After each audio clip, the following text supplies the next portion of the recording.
فاتحة. بسم الله الرحمن الرحيم. الرحمن الرحيم.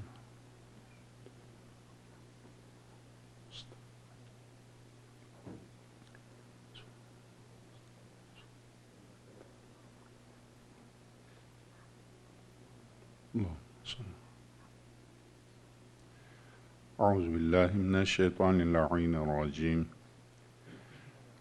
بسم الله الرحمن الرحيم. الحمد لله الذي لا يبلغ مدحته القائلون ولا يحصي نعماه العادون ولا يؤدي حقه المجتهدون الذي لا يدركه بعد الهمم ولا يناله غوث الفتن الذي ليس لصفته حد محدود ولا نعت موجود ولا أجل ممدود ولا وقت معدود فطر الخلائق بقدرته ونشر الرياح برحمته وابتدأ بالصخور ميدان أرضه ثم الصلاة والسلام على أشرف الأولين والآخرين خاتم النبيين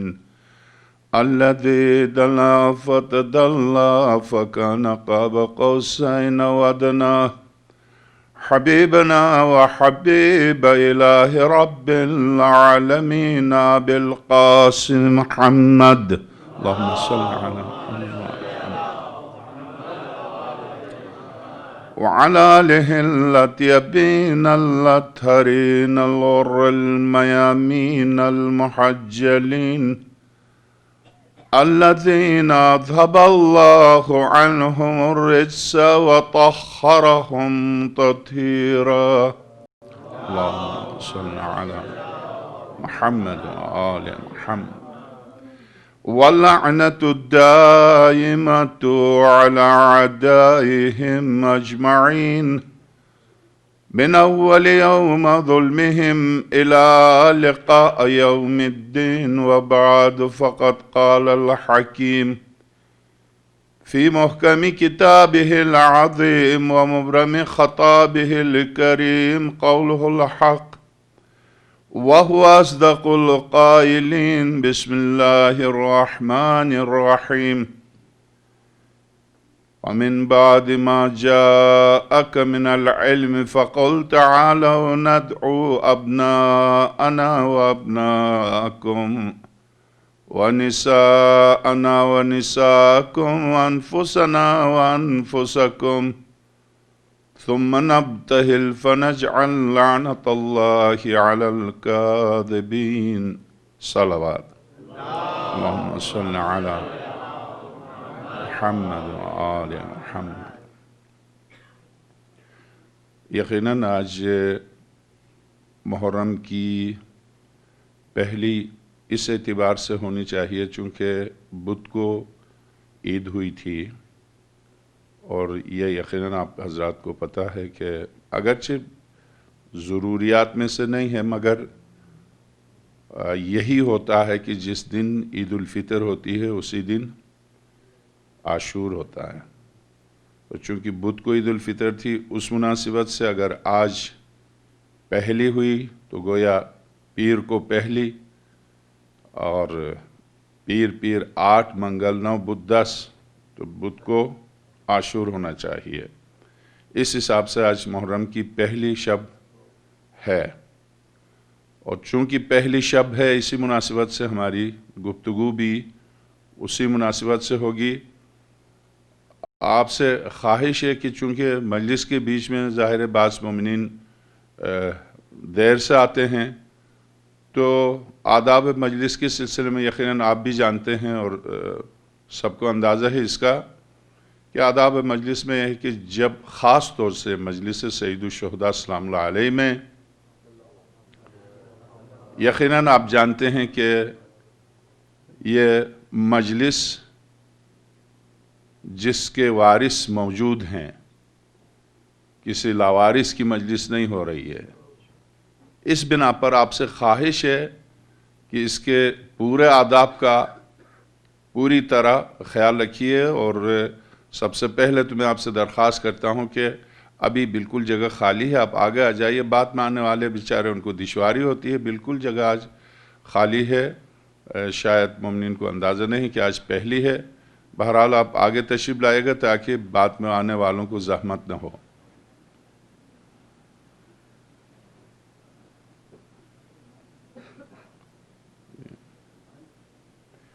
ایک بآواز بلند صلوات بھیجیے گا، اللہم صلی علی محمد و آل محمد۔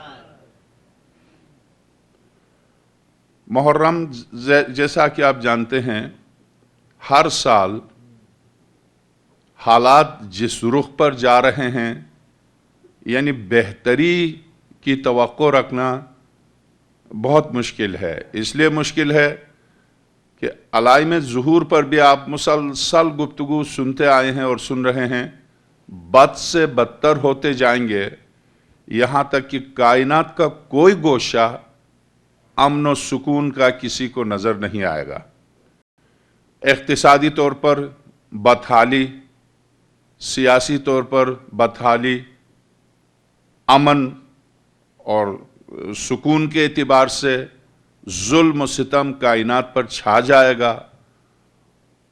یہ ساری روایات بلکہ خود قرآن کریم کی آیات ظہر الفساد فی البر والبحر، واقعاً یہ بحر کی جو آیت ہے، مجھے اس آیت کی تفسیر میں دیکھ کے مجھے حیرت ہوتی ہے۔ جو کشتیاں جو لوٹی جاتی ہیں، اب جو دنیا نے مل کے اس کی حفاظت کے لیے کوشش کر رہے ہیں کہ کشتیاں کس طرح سے لوٹی جا رہی، دنیا کی ساری طاقتیں مل کے اپنی کشتیوں کی حفاظت سمندروں میں نہیں کر پا رہی ہیں۔ ظہر الفساد فی البر والبحر، فساد پانی اور خاک پر ظاہر ہو چکا ہے۔ ظہر الفساد فی البر والبحر، کیوں؟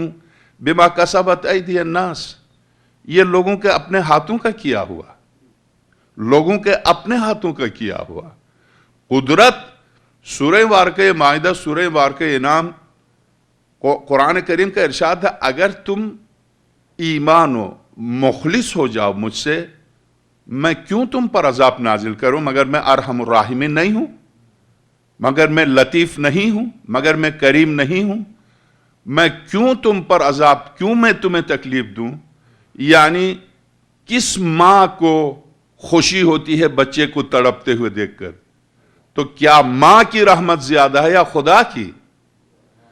ماں گوارا نہیں کر سکتی، ایک ذرہ ہے اس کے پاس رحمت الہی کا، اس ذرے کی بنا پر ماں بچے کی بے چینی کو برداشت نہیں کر سکتی، خدا کیسے گوارا کرتا ہے جبکہ وہ ارحم الراحمین ہے؟ تو اس کا جواب یہ دیا قرآن کریم نے، میں تمہیں سختی میں ڈال کے، میں تم پر مشکلات نازل نہیں۔ دعائے کمیل میں ہم آپ پڑھتے ہیں، اللہم اغفر لی الذنوب التی تنزل البلا، پروردگار میرے ان جرائم کو معاف کر دے جن کی وجہ سے مجھ پر بلائیں نازل ہوتی ہیں۔ تو بلاؤں کے نزول کا سبب خود انسان ہے، نہ خدا۔ خداوند عالم ارحم الراحمین ہے، اکرم الاکرمین ہے، کیوں عذاب دے، کیوں سزا دے؟ جہنم بھی میرے اعمال کے رد عمل کا نام جہنم ہے، میرے اعمال کے رد عمل کا نام جہنم ہے۔ جیسا کہ ہمارے آقا موسوی نے مجھ سے پہلے فرمایا، واقعاً صحابہ سے لے کے آج تک اور آج سے لے کے قیامت تک حق اور باطل کے درمیان کا یہ معرکہ ہے، مگر بعض اوقات حق کو حق سمجھتے ہوئے حق کو ٹھکرا دیتا ہے انسان، خواہشات کی وجہ سے، نفسانی خواہشات کی وجہ سے۔ نفس جو حضرت نبی، حضرت یوسف نبی جیسا معصوم انسان یہ کہتا ہوا نظر آئے، ان النفس لامارۃ بالسوء الا ما رحم ربی، میرا نفس مجھے برائی کی طرف لے جاتا ہے مگر یہ کہ میرا پروردگار مجھ پر رحم کرے۔ سورہ یوسف، حضرت یوسف کا قول ہے یہ، ان النفس لامارۃ بالسوء، 12ویں پارے کی بالکل پہلی آیت ہے، ان النفس لامارۃ بالسوء الا ما رحم ربی، ایک معصوم نبی کی زبان سے یہ لفظ نکلا ہوا ہے جو قرآن کی آیت بن کے ایک غیر معصوم کا تو حال معلوم ہے. تو ایسی صورت میں نفس واقعاً اس کائنات میں انسان کی زندگی کا دار و مدار اور انحصار اس انسان کے نفس کے اوپر ہے، نفس کے اوپر ہے. اور اگر اس ماہ مبارک اس محرم میں یعنی ہر سال آنے والے محرم میں ہم نے اس نفس کو نہیں سمجھا، اس نفس کو پاک نہیں کیا. ذہن میں رکھیے کتنے ایسے تھے جب آقا عبداللہ علیہ حسین جب خطبہ دے رہے تھے کربلا میں تو کیا صرف ہور سن رہا تھا یا سب سن رہے تھے؟ سب سن رہے تھے. جب ہور نے راستے میں سید الشہداء کے پیچھے نماز پڑھی ہے، جس وقت آقا عبداللہ علیہ حسین سلام اللہ علیہ نے فرمایا نماز کا وقت ہو چکا ہے، میرے خیال میں تو تم اپنی فوج کے ساتھ تم پڑھو گے اور ہم نماز پڑھنے کا فرزند رسول نہیں.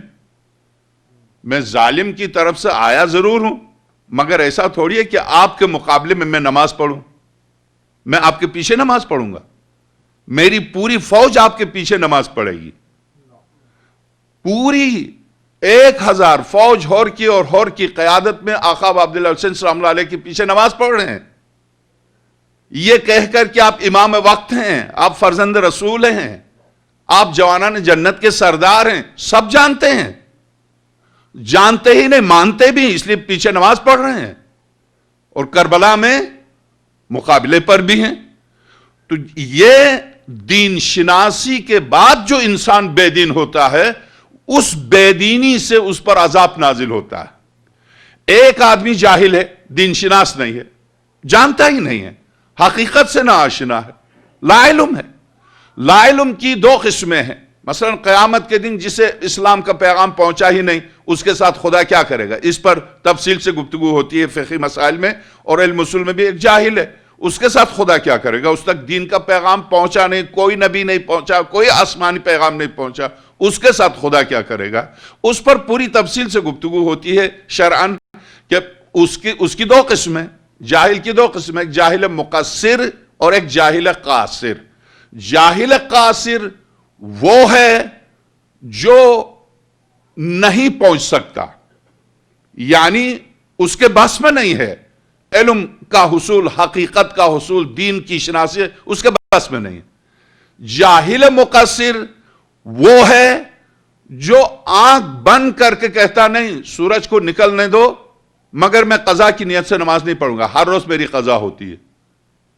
جانتا ہے سورج نکل چکا ہے، جانتا ہے نماز قضا ہو چکی ہے، نہیں. کیوں ہر روز یہ سورج طلوع ہوتا ہے میں جب بھی اٹھتا ہوں؟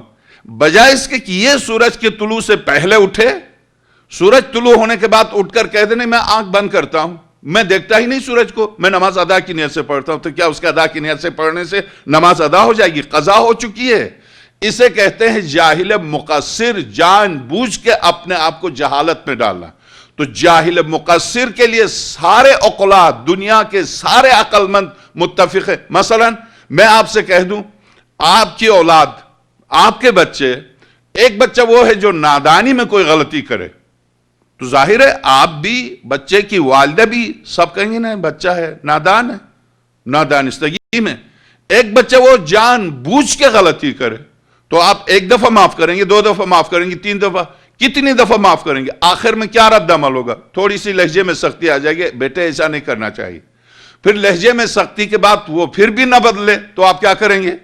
مزید سخت ہو جائیں گے، مزید سخت ہو جائیں گے. آپ نے دیکھا آپ کے مقابلے میں وہ اور سخت ہوتا جا رہا اور وہ اپنی غلطی پر مصر ہے، جانتے ہوئے کہ غلط کر رہا. آخر میں آپ کیا کریں گے؟ وہی جو کراچی میں اکثر، یہاں مجھے نہیں پتا، اخبار میں دیتے ہیں اس بچے کے کسی قول و فعل کا میں ذمہ دار نہیں ہوں، میں نے اس کو آگ کر دیا، برداشت سے باہر ہوا، لکھ دیا میں نے آگ کر دیا. تو یہی سلسلہ یہ جو انسان طے کرتا ہے کہ چونکہ یہ میرے بس میں نہیں ہے، یہ میری بات نہیں مانتا ہے، تو ایک منزل تک باپ ہوتے ہوئے، ایک منزل تک ماں ہوتے ہوئے اپنے اس محدود رحمت و لطف پیدری اور مادری کے مطابق اسے ڈھیل دیتے ہیں، پھر نرمی سے، پھر ذرا سختی سے، پھر ذرا سختی سے، پھر ذرا سختی. قدرت کے نظام میں بھی بالکل یہی مرحلے ہیں، یہی مراحل ہیں. ان مراحل سے گزرتا ہے انسان تو خود بخود اپنے اعمال کے اس فندے میں جا کے پھنس جاتا ہے. اس کے بعد پلٹ کے چیخ کے کہتا ہے یہ کیا ہوا میرے ساتھ. وہ بنیاد کس نے رکھی تھی؟ خدا نے نہیں رکھی تھی. اساس کس نے رکھی تھی؟ خدا نے نہیں رکھی تھی. میں عرض کروں یہ سب کچھ انبیاء الہی کے سامنے. آپ میں میری آپ کی مثال اس بچے کی سی ہے جو میرے آپ کے بچوں کی سی ہے. انبیاء الہی کے سامنے میری آپ کی مثال. انبیاء الہی کے سامنے جیسا کہ سرور کائنات کا ارشاد انا و علی ابو هذه الامہ، میں اور علی اس امت کے باپ ہیں. میں اور علی اس امت. سورہ واقعہ بنی اسرائیل کی اس آیت کے سلسلے میں امام صادق صلوات اللہ علیہ سے سوال کیا گیا فرزند رسول وہ کون سے ماں باپ ہیں جن کے سامنے اف کرنے کے لیے قرآن نے روکا. وَقَضَىٰ رَبُّكَ أَن لَا تَعْبُدُوا إِلَّا إِيَّاهُ وَبِالْوَالِدَيْنِ إِحْسَانًا. تیرے رب نے یہ فیصلہ کیا ہے کہ اس کے سوا کسی کی عبادت نہ کی جائے. بلا فاصلہ ارشاد فرمایا وَبِالْوَالِدَيْنِ إِحْسَانًا، والدین کے ساتھ احسان کرو. إِمَّا يَبْلُغَنَّ عِندَكَ الْكِبَرَ أَحَدُهُمَا أَوْ كِلَاهُمَا فَلَا تَقُل لَّهُمَا أُفٍّ. جب وہ دونوں بڈھے ہو جائیں تو دیکھو ان کے سامنے اف نہ کرنا. وَلَا تَنْهَرْهُمَا، بلند آواز سے ان کے سامنے گفتگو نہ کرنا. وَقُلْ لَهُمَا قَوْلًا كَرِيمًا، نرم لہجے سے گفتگو کرنا. وَاخْفِضْ لَهُمَا جَنَاحَ الذُّلِّ مِنَ الرَّحْمَةِ، اپنی رحمت کے پر ان کے قدموں کے نیچے بچھا دے. اگر وہ ظلم کرتے ہیں تو ہاتھوں کو بلند کر کے کہہ دے وَقُلْ رَبِّ ارْحَمْهُمَا كَمَا رَبَّيَانِي صَغِيرًا. ٹھیک، یہ کون سے والدین ہیں جن کے سامنے اف کرنے کی؟ چونکہ والدین تین ہیں.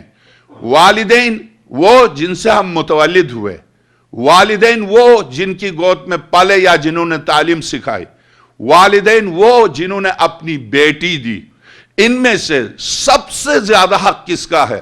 درست ہے پیدائش کے اعتبار سے حقوق کی منزل پر جن سے پیدا ہو ان کا بہت بڑا حق ہے. مگر اگر یہ دیکھا جائے امام صادق صلوات اللہ علیہ کی بارگاہ میں ایک جوان آیا. اس نے کہا مولا فلاں شخص میرے باپ کا قاتل تھا، میرے باپ کو قتل کیا تھا. میں اس وقت بچہ تھا، یتیمی میں پلا، جوان ہوا. اب میں جوان ہوا، بالغ ہوا، میں چاہتا ہوں میں اپنے باپ کا قصاص لوں. میں چاہتا ہوں اس کی گردن اڑا دوں چونکہ وہ میرے باپ کا قاتل ہے.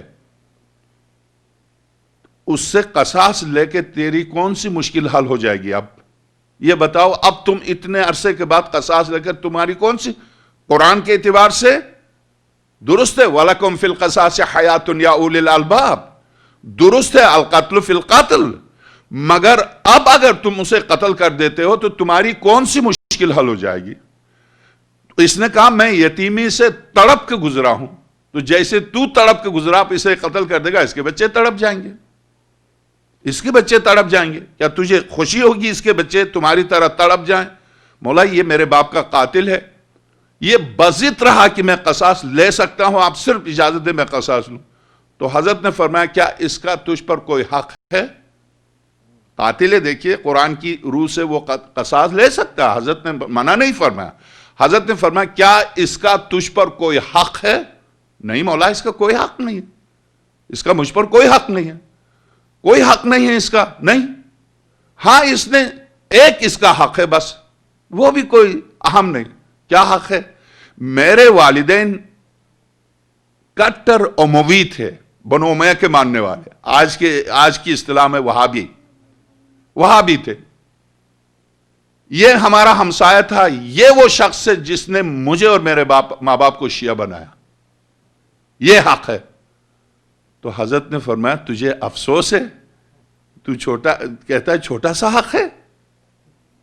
یہ وہ حق ہے جو انبیاء کا امت کے اوپر ہوتا ہے. تجھے جہنم سے جنت کے دروازے پر لے کے آیا، پھر کہتا چھوٹا سا حق ہے. اس سے بڑا حق کیا ہو سکتا ہے؟ اس سے بڑا حق تو کائنات میں کسی کا نہیں ہو سکتا. ماں پالے پوسے ساری زحمت کر لے، باپ ساری زحمت کر لے، مگر جہنم سے جنت نہیں لے جا سکتا. اور یہ وہ تھا جو جہنم سے تجھے جنت لے کے جایا، اور تو کہتا ہے اس کا کوئی حق نہیں ہے. اس کا وہ حق ہے جو انبیاء کا امتوں کے اوپر ہوتا ہے.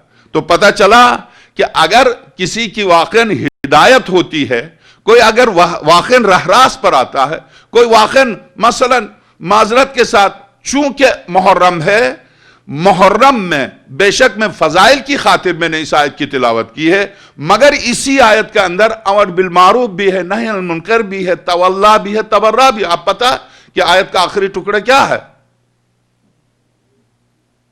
وَنَجْعَلْ لَعْنَةَ اللَّهِ عَلَى کھل کے تبرہ ہے، یہاں کھل کے تبرہ۔ مگر میرے عزیز تبرہ آخر میں آتا ہے، تولا پہلے ہے، اور تولا کی منزل کیا ہے؟ میں واقعاً ایک ایرانی خطیب خطاب کر رہے تھے کہ ہم مجلس میں آتے ہیں، مجلس آقا حسین میں آتے ہیں، مجلس امیر المومنین میں آتے ہیں، ذکر ائمہ سننے کے لیے آتے ہیں، مسجد میں بھی آتے ہیں، تو ہماری مشکل یہ ہے کہ مسجد میں آتے ہیں تو سلمان فارسی بنتے ہیں، اور مسجد سے جیسے باہر قدم رکھا سلمان رشدی بنتے ہیں۔ اے بندگان خدا، سلمان فارسی باہر بھی سلمان فارسی تھا، اندر بھی سلمان فارسی تھا۔ یہ کیا بات ہوئی؟ مسجد میں اور مجلس میں آئے تو 2 منٹ کے لیے سلمان فارسی بن گئے اور 24 گھنٹے سلمان رشدی بن گئے۔ تو سلمان رشدی کے سینگ نہیں ہیں، دم نہیں ہے، اس کی 2 آنکھیں، اس کے 2 کان ہیں، بالکل شکل و صورت میں ہماری آپ کی طرح ہے، مگر کیوں بدنام ہے یہ نام؟ کیوں بدنام ہے یہ نام؟ اس بنا پر چونکہ خدا کے ہاں سیرت چلتی ہے، کردار چلتا ہے، خاص طور سے ائمہ اہل البیت صلوات اللہ وسلم علیہم، طول تاریخ میں آپ جانتے ہیں کہ ائمہ کے ماننے والوں کو ان کے چہرے سے فوراً پہچانتے تھے، یہ شیعہ اثنا عشری ہے، یہ جعفر آل محمد کا ماننے والا، وہ تڑپ جاتے تھے یہ شیعہ ہے، تو فوراً سمجھ جاتے، چہرے سے فوراً سمجھ جاتے تھے یہ شیعہ ہے، اس کے چہرے سے، چونکہ چہرے میں نور ولایت اور ہے، ولایت علی کا نور اور ہے، اس نور سے شیعہ پہچانے جاتے ہیں۔ مولا کائنات نے آقا ابا عبداللہ حسین سلام اللہ علیہما نے کہا نماز پڑھیے، میں یا علی کہہ کر نہیں پڑھ رہا ہوں، روزہ رکھیے یا علی نہیں، حج کیجئے یا علی نہیں، زکوٰۃ دیجئے، خمس دیجئے، نہ آ رہے ہیں ادھر، میں نہیں دوں گا خمس، مثلا درست، یا علی کہتے ہوئے علی کے احکام کو ٹھکراتا جاؤں، نعوذ باللہ ٹھکراتا جاؤں، نہیں کروں گا، نماز نہیں پڑھوں گا، روزہ نہیں رکھوں گا، نماز نہیں پڑھوں گا، حج نہیں کروں گا، زکوٰۃ نہیں دوں گا، حجاب نہیں کروں گا، نہیں، یا علی نہیں نہیں نہیں نہیں، تو یاد رکھیے یہاں تو لطف و کرم کا دروازہ ہے، جہاں جب پہنچیں گے تو ایک نہیں کہیں گے، ہم 10 نہیں کہا تھا ہم نے، پھر گئے، جب میدان محشر کا جو مجلسی نے نقشہ کھینچا ہے، جیسے پہنچے دیکھا حوض کوثر میں رش ہے، دور سے ہم نے پکارا تو وہاں صرف ایک نہیں پر ختم، یہاں ہم نے ہر منزل پر نہیں کہا، نماز نہیں، روزہ نہیں، یعنی احکام دین، صورتحال یہ ہو گئی ہے، احکام دین پر گفتگو گوارا نہیں ہے، فرائض پر گفتگو گوارا نہیں ہے، کس مقصد کی خاطر آقا ابا عبداللہ حسین، واقعاً چونکہ عاشور کی مناسبت سے، محرم کی مناسبت سے پوری کائنات کو ایک پیغام دینا ہے، اور واقعاً بقول ایک مومن کے مجمع بھی انہی دنوں میں ہوتا ہے، تو دیکھیے یعنی اگر سید الشہداء اسلام اللہ علیہ کی شہادت کو آپ سمجھ رہے ہیں اور سمجھ کر ہوتے ہیں، ہر معصوم کی زیارت میں ایک ٹکڑا ملے گا آپ کو، حضرت معصومہ کی زیارت میں، معصومہ قم کی زیارت میں،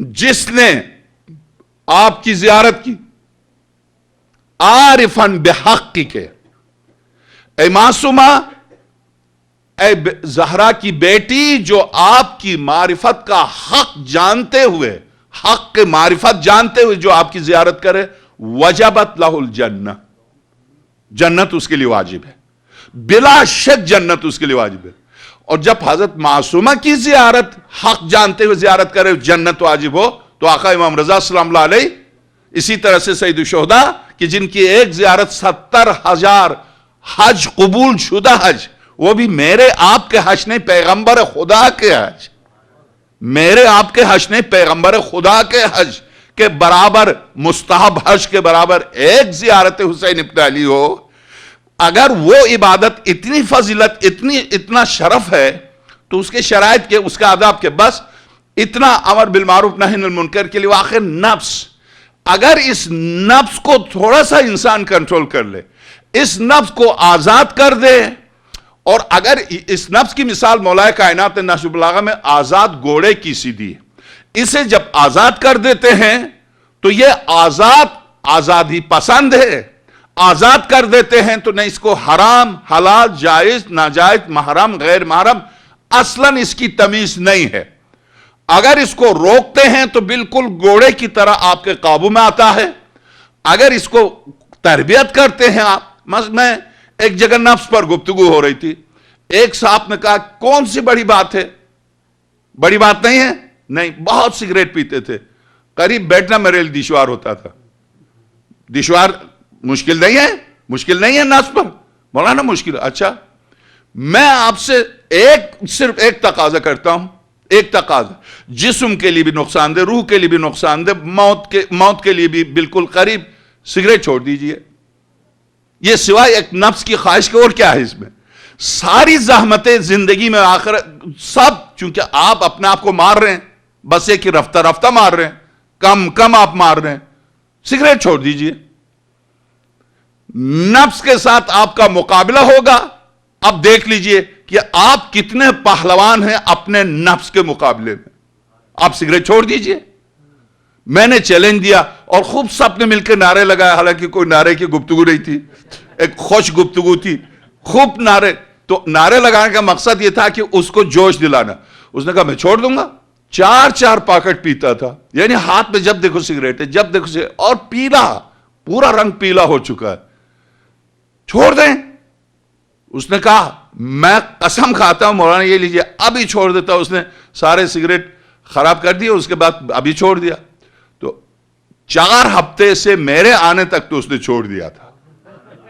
واقعاً نفس کو آپ کتنے اپنے نفس کے، یعنی میں مختصراً عرض کروں، عقل، اگر نفس کو عقل کے ہاتھ میں دیں گے تو حقیقت تک پہنچائے گی، عقل کو نفس کے حوالے کر دیں گے تو وہ یزیدیت کی طرف لے جائے گا۔ نفس انتہائی خطرناک ہے۔ نفس چونکہ ایک نفس جس کو جان کہتے ہیں، روح کہتے ہیں، ایک نفس جس کو خواہش کہتے ہیں، نفس جدا ہے۔ وہ جو جان ہے، جو روح ہے، وہ انسانیت کا نام ہے۔ وہ نفس خواہشات انسانی کا نام ہے، انسانیت کا نام نہیں ہے۔ انسانیت جو بعنوان انسانیت جو نفس ہے وہ نفس اور ہے، خواہشات انسانی کے عنوان سے جو نفس ہے وہ نفس اور ہے۔ اب چونکہ خواہشات انسانی کے نام سے جو نفس ہے وہ سفلی ہے، انسانیت کا جو نفس ہے وہ علوی ہے، وہ بلندی سے آیا ہے۔ مولا کا اس پر میں تفصیل سے ایک مجلس، بلکہ 2-3 مجلس سے نفس کے سلسلے میں پڑھ چکا ہوں المہدی سینٹر میں، تو میں اس پر گفتگو نہیں کرتا، مگر نفس وہ جو علوی ہے، جسے روح کہتے ہیں، جسے جان کہتے ہیں، وہ نفس وہ ہے کہ جس کے نکلنے کے بعد کل نفس ذائقۃ الموت، یہ وہ نفس نہیں ہے جو خواہشات کا نفس ہے، یہ وہ نفس نہیں ہے جو کھانے پینے اور خواہشات نفسانی کی تکمیل کا نام، وہ نفس نہیں ہے۔ یہ نفس جو اوپر سے آیا ہے، جب نکل کے واپس اوپر کی طرف پرواز کرتا ہے تو یہ جسم اپنے دیگر نفسوں کے ساتھ، جو 2 اور نفس ہیں، ان کے ساتھ یہ بیکار ہو جاتا ہے، یہ بالکل دم توڑ دیتا ہے اور جسم کو لے جا کے خاک کے سپرد کر دیتے ہیں۔ وہ نفس علوی ہے جسے ہم جان کہتے ہیں، جسے ہم روح کہتے ہیں، اس لیے کہ قرآن کریم وَيَسْأَلُونَكَ عَنِ الرُّوحِ، میرے حبیب روح کے بارے میں پوچھتے ہیں، قُلِ الرُّوحُ مِنْ أَمْرِ رَبِّي، کہہ دیجئے روح میرے پروردگار کا ایک امر ہے۔ تو پروردگار کا امر کے نام سے جو روح ہے، جسے نفس کہا گیا قرآن کریم میں، وہ نفس علوی ہے، وہ نہ مرتا ہے نہ وہ غلط راستے پر جاتا ہے۔ وہی نفس جو انسان کو حقیقتوں کی طرف لے جاتا ہے، وہی نفس جو روشنی کی طرف لے جاتا ہے، وہی نفس جو علم کی طرف لے جاتا ہے، دعاؤں کی طرف لے جاتا ہے، دین کی طرف لے جاتا ہے، انبیاء کی طرف، ائمہ کی طرف لے جاتا ہے۔ حقیقت کی شناسائی کی جو طاقت ہے اس کا نام روح ہے اور حقیقتوں پر پردہ ڈالنے کا نام نفس امارہ ہے۔ تو اب آئیے، میں جس آیت کی میں نے آپ کی خدمت میں تلاوت کی، یاد رکھیے حقیقت انسانی کا نام بھی نفس ہے، یعنی اگر انسان سے وہ نفس نکلے تو انسان کچھ نہیں ہے، کیا کرتے ہیں ہم؟ لے جا کے خاک کے سپرد کرتے ہیں، یعنی انسان کی قدر و قیمت ختم ہو گئی۔ جس جوہر کی وجہ سے انسان کی قدر و قیمت تھی وہ نفس تھا، نفس نکلا، اب جسم رہ گیا، تو ہم جسم کو کیا کرتے ہیں؟ بولے سپرد خاک کرتے ہیں۔ تو گویا سارے اس جسم کا جوہر انسانیت کی حقیقت نفس تھا۔ کل نفس ذائقۃ الموت، ہر نفس کو نہیں کہا مرنا، ارشاد ہوا موت کا ذائقہ چکنا ہے، ذائقہ چکنا ہے، ہر نفس کو موت کا ذائقہ چکنا۔ ٹھیک، جب نفس موت کا ذائقہ چکتا ہے تو جسم بیکار ہو جاتا ہے، جسم کو لے جا کے سپرد خاک کرتے ہیں۔ بعض اوقات ہم کیا کہتے ہیں؟ ہم اپنے عزیز دوست، اولاد، احباب کو بھی اس طرح کے الفاظ استعمال کرتے ہیں، میری جان، یعنی وہ نفس جو جان ہے، وہ نفس جو روح ہے، عزیز ترین فرد کے لیے ہاں میری جان، ہاں میرے لال۔ جان، یہ جان ایک دفعہ میں اور آپ استعمال کرتے ہیں اپنے بچے کے لیے، اپنے دوست کے لیے، احباب کے لیے، تو اس صورت میں میرے آپ کے استعمال کے معنی صرف اظہار محبت ہے۔ اولاد کے لیے اگر جان کہہ دیا اظہار محبت ہے، اگر کسی دوست کے لیے کہہ دیا آپ نے جان تو اظہار محبت ہے، گویا آپ محبت کا اظہار کر رہے ہیں، میری جان کہہ کے کسی کو پکارتے ہیں۔ مگر یہ ذہن میں رکھیے کہ جس نے اس جان کو پیدا کیا ہے وہ اگر کسی کو کسی کی جان یا نفس کہے تو وہ خالق اس وقت تک اس کو اس کا نفس قرار نہیں دیتا جب تک دونوں نفس مساوی نہ ہو، جب تک دونوں نفس برابر نہ ہو۔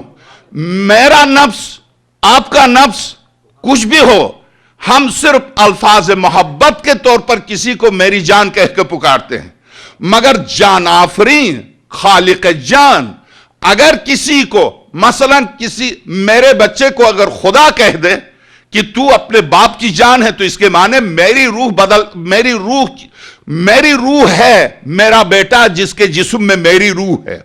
چونکہ خالق نے کہا، میں نے نہیں کہا، لوگوں نے نہیں کہا، خالق نے کہا۔ اب قرآن کریم، میں کل چونکہ وہ میرا عزیز ابھی میرے سامنے بیٹھا، کل وہ کتابیں لے کے آئے گا، کل میں آپ کی خدمت میں تقریباً 50 تفسیر، ایک تفسیر کے 50 تفسیر اہل سنت کی 50 تفسیروں کے حوالے دوں گا، 50 تفسیروں کے حوالے دوں گا کہ قل، کہہ دیجئے، تعالو، آ جاؤ، ندعو، بلاتے ہیں، ابنانا، اپنے بیٹوں کو، ابناکم، تم اپنے بیٹوں کو، نسانا، ہم اپنی عورتوں کو، نساکم، تم اپنی خواتین کو، انفسنا، ہم اپنے نفوس کو، اپنی جانوں کو، اپنے نفسوں کو بلاتے ہیں، انفسکم، تم اپنے نفسوں کو بلاؤ، تم اپنی جانوں کو بلاؤ۔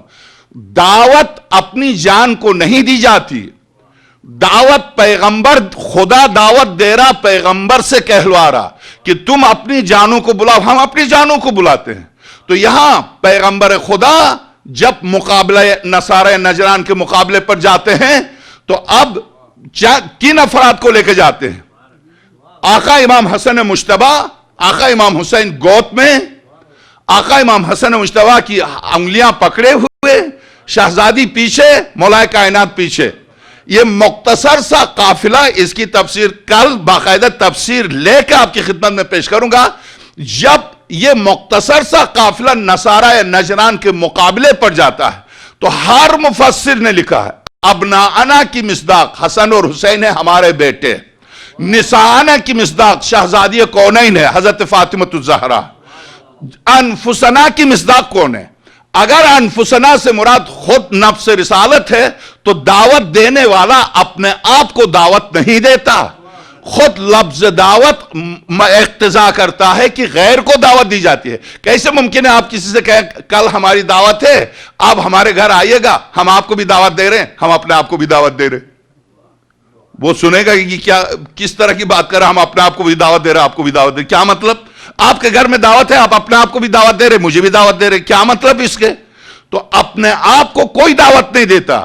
تو اب نفس، یہاں جو نفس کہا ہے، 50 اہل سنت کے مفسرین نے لکھا کہ ابنانا کی مصداق حسن اور حسین، نسانا کی مصداق شہزادی کونین، انفسنا کی مصداق علی صلوات اللہ وسلم علیہ. بس میں ایک جملہ آپ کی خدمت میں عرض کروں کہ جب یہاں خدا، پیغمبر نے نہیں کہا، درست اگر پیغمبر خدا فرماتے تو لوگ کہتے پیدری شفقت ہے، رسالت کی شفقت ہے، چچا زاد بھائی ہیں، پھر 5 سال کے تھے رسالت کی گود میں پلے ہیں، اور پھر ظاہر ہے کہ پیغمبر خدا حضرت ابو طالب کی گود میں پلے، اور اس کے مقابلے میں پھر سرور کائنات نے بالکل اسی طرح سے علی کو اپنی گود میں پالا. پیدری شفقت کی بنیاد پر کہہ دیا میری روح میری جان، تو خامخواہ شیعہ اس کو لے کے اڑے ایک نقطہ بنا کر کہ میری جان. اگر سرور کائنات ارشاد فرماتے، یہاں تو خدا کہہ رہا نفس، ٹھیک. اب جب خدا نے کہہ دیا اور آپ نے مان بھی لیا، اس آیت کی تفسیر میں نفس رسول سے مراد علی ہے. تو اس میں نقطہ کیا ہے؟ اب آپ غور کیجئے، نفس سے مراد روح، نفس سے مراد جان. اگر خدا نے کسی کو رسول کا نفس و جان و روح قرار دیا ہے تو جسم بدلا ہے، محمد زندہ ہے علی کی صورت میں. جسم بدلا ہے، روح محمد علی کی صورت میں زندہ ہے. مان لیا تو کیا ہوا؟ مان لیا آپ نے، مان لیا. اصل مسئلہ کیا ہے؟ اگر سرور کائنات روح، سرور کائنات زندہ ہیں بصورت علی، بقول قرآن کریم، نفس رسالت علی، تو اگر پیغمبر خدا زندہ ہے، سورہ مبارکہ حجرات، یا ایھا الذین آمنوا لا تقدموا بین یدی اللہ ورسولہ، اے صاحبان ایمان، اگر تمہارا ایمان ہے تو دیکھو رسول اور خدا اور رسول سے آگے نہیں بڑھنا. وَلَا تَرْفَعُوا أَصْوَاتَكُمْ فَوْقَ صَوْتِ النَّبِيِّ، دیکھو نبی کی آواز پر اپنی آواز بلند نہ کرنا. تو قرآن کریم نے حکم دیا کہ پیغمبر کے سامنے کس طرح سے بیٹھنا، کیسے گفتگو کرنا، پیغمبر سے آگے نہیں بڑھنا، پیغمبر کی جگہ پر نہیں بیٹھنا، پیغمبر کے ساتھ گفتگو کے درمیان انتہائی نرم لہجے سے آداب اور تمیز سے. سری قرآن کریم کیا ہے، ٹھیک. اب جب قرآن نے کہہ دیا نفس رسول، تو گویا رسول موجود ہیں بشکل علی. اگر رسول موجود ہیں بشکل علی تو اب اگر منبر رسول پر علی بیٹھیں گے تو رسول بیٹھا ہے، محراب میں علی جائیں گے تو رسول بیٹھا ہے، اور اگر علی کی جگہ پر کوئی اور منبر رسول پر بیٹھ جائے تو حق کے رسول غصب کیا ہے. اس لیے کہ رسول موجود ہیں، رسول اکرم موجود ہیں. سرور اس آیت، سری اس آیت کی بنیاد پر خاتم الانبیاء موجود. اگر سرور کائنات ارشاد فرماتے تو آپ تعویل کرتے. محبت ہے، محبت میں ہر انسان اپنے دوست، اپنے عزیز سے، اپنے چاہنے والوں سے کہتا ہے. یہاں تو قول کہہ دیجئے، کہلوایا گیا، کہا نہیں گیا. تو جب کہلوایا گیا تو بقول خدا، بقول قرآن، علی نفس رسالت، نفس رسالت کے ہوتے ہوئے اب اگر رسالت کی نفس رسالت کی موجودگی میں اب اگر رسالت کی جگہ کوئی نفس کو ہٹا کر کوئی آ جائے تو غصب ہے، غصب ہے. فقہ حنفی میں، فقہ شافعی میں، فقہ حنبلی میں، فقہ مالکی میں امام جماعت کے لیے اور جماعت کی نماز کے لیے مسائل ہیں. جیسے ہمارے ہاں ایک امام راتب ہے. امام راتب کسے کہتے ہیں؟ جو کسی قوم نے باقاعدگی سے اپنی امامت و قیادت کے لیے کسی مولوی کو بلایا، اس نے اس جگہ کی امامت کی، اس نے امامت کی. جب وہ امامت کر رہا ہے، ایک دن ایک مہمان عالم آیا، بہت بڑا عالم، حتیٰ ایک مرجع آیا، مجتہد آیا. وہ مولوی تھا نہیں جو وہاں پہلے سے پیش نماز تھا. کیا یہ مرجع، یہ مجتہد، یہ عالم اس عالم کی جگہ پر نماز پڑھا سکتا ہے؟ یہ ایک فقہی مسئلہ ہے. یہ فقہی مسئلہ کس بنا پر؟ اس ارشاد سرور کائنات کی بنا پر. ارشاد سرور کائنات صلی اللہ علیہ وسلم کیا ہے؟ الوقف لمن سبق. وقف یہ جو موقوفات ہیں، وقف جو پہلے سے جو ہے اس کا حق ہے. مثلا یہاں آپ نماز پڑھنے کے لیے آئے، آپ نے مصلی پر کیا کیا؟ سجدگاہ اور تسبیح رکھ کے آپ وضو کرنے کے لیے گئے. آپ وضو کرنے کے لیے گئے تھے، ایک مومن نے آ کے آپ کی جگہ پر قبضہ کر لیا، نماز شروع کیا اس نے. آپ توضیح الوسائل اٹھا کے دیکھیے، کیا اس کی نماز صحیح ہے؟ غلط ہے، اس کی نماز باطل ہے. کیوں؟ الوقف لمن سبق. وقف جو پہلے پہنچ گیا اس کی جگہ، اس نے وہاں چیز رکھ دی ہے، آپ اس کی جگہ پر نہیں پڑھ سکتے. ایک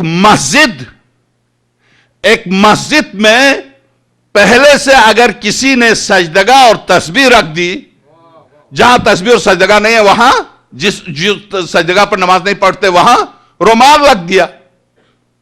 چادر کے اوپر تو پڑھتے ہیں، چادر رکھ کے چلے گئے، آ کے دیکھا چادر کے اوپر دوسرا نماز پڑھ رہا، کیا پڑھ سکتا ہے؟ تمام فقہا کہتے ہیں نہیں. سبحان اللہ. ایک چادر کی وجہ سے تو غاصب ہو اس کی نماز باطل ہو.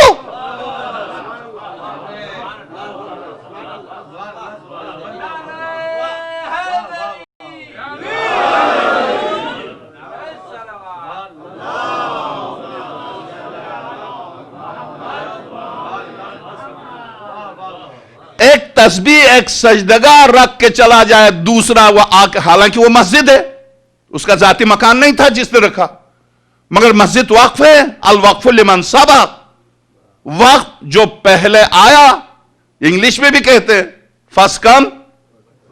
جی ہاں، بعینہ ہی ایک اصول ہے شرعن موقوفات کے سلسلے میں، نہ ہوٹل کے بارے میں، موقوفات کے سلسلے میں، کہ پہلا آیا اس نے سجدگاہ رکھ دیا اس کی جگہ، پہلا آیا اس نے رومال رکھ دیا اس کی جگہ. آپ نہیں کر سکتے اس کے رومال پر اس کی جگہ جہاں کچھ رکھ کے گیا. سبحان اللہ. ایک ذرا سی جگہ، وہ بھی اس کی ذاتی نہیں، اور جو کہ پورے مسلمانوں کے لیے وقف ہے، اور جو جگہ خود خلاق عالم کی طرف سے منتخب افراد کے لیے معین ہو، اس جگہ پر آ کے کوئی قبضہ کر لے، مسلمان فخر کر لے اس پر بجائے کہ سر پیٹے. خود اس کی نماز باطل ہے، کہاں مسلمانوں کی نماز؟ خود اس کی 2 رکعت نماز صحیح نہیں ہے، کہاں سارے مسلمانوں کی نماز؟ کس طرح کی نماز؟ کیسی نماز؟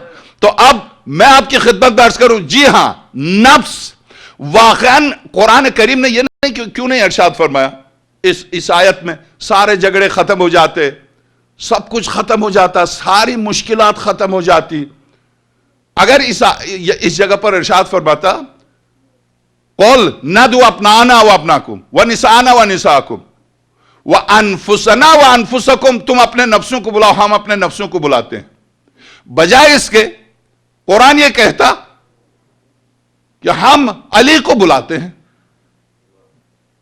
تم بھی کسی علی جیسے کو بلا لو.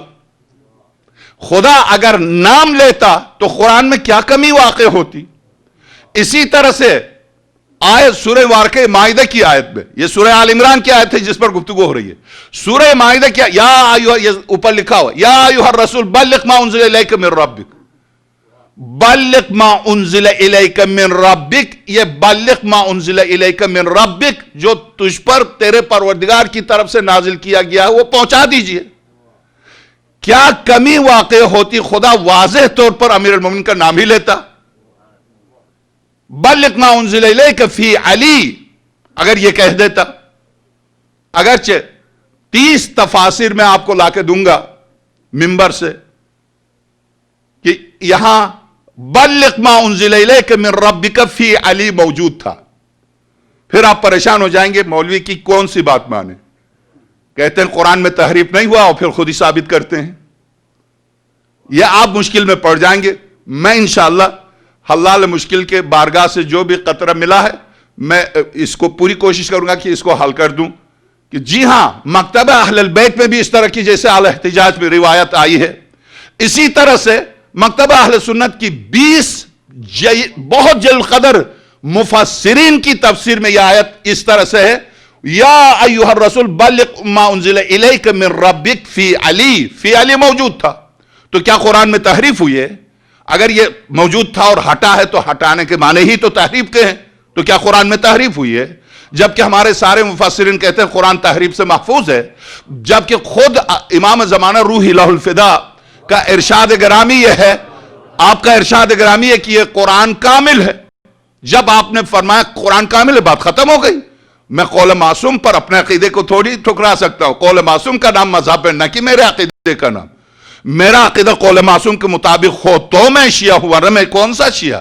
تو ایسی صورت میں جب میرے معصوم امام نے فرمایا یہ قرآن مکمل ہے، تو جب اس آیت میں یہ ساری روایات نقل کی گئی ہیں، سنی شیعہ سب نے نقل کیا کہ یہاں فی علی موجود تھا، تو خیر موجود تھا تو مشکل نہیں ہے۔ اگر موجود نہیں تھا تو سوال یہ کہ خدا اگر نام ہی لے لیتا ساری مشکلات حل ہو جاتی، سارا آج کا اختلاف جو کچھ مسلمانوں سب ختم ہو جاتا اگر نام آ جاتا۔ ٹھیک، کیوں نہیں آیا نام؟